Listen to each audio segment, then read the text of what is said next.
explain ko ha. So, nakuha na natin ang arrow marker. Hindi literal na arrow. Pero pag marunong ka sa geometry, ay talagang sasapol yan. No? Kahit tingnan mo dito, arrow formation. No? May sukat pa.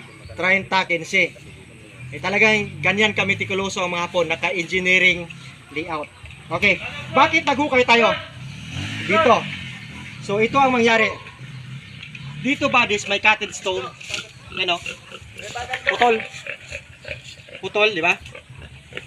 O, kasyaw, daliri o. Pero may tinatawag na yan, okay. Metal element sa west side. Ito, yan. Kunti lang pero kasya. Ito yung intersign sa su. Kita lang. Yan, su. Yan, buddies. Yan.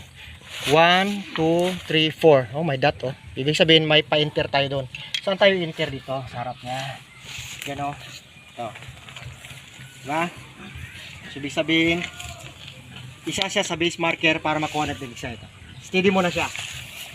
Dito sa unahan niya. Mayroon bato din na hinahati. Yan oh. Itong tawag nito, galing sa base marker natin, makikita to kasi metal to eh. Nakati niya, metal element. So, ibig sabihin, yan talaga ang fulcrum point natin. Yan talaga ang base point natin para makita tong metal element cutting. Hinati sa tatlo. Yan.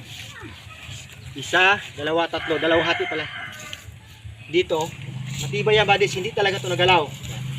Ginawang passage ito. Daanan. Pagpasa natin, north-south alignment. So, ibig sabihin, pa-south ang item. Dito. Sukat lang tayo ng... Bago natin makuha to, sukatin muna natin dito ng tres. Dulo.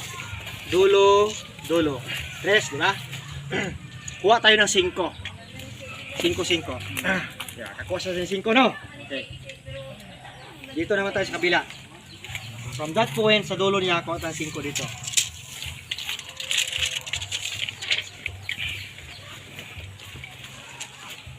Pinakatumoy mo.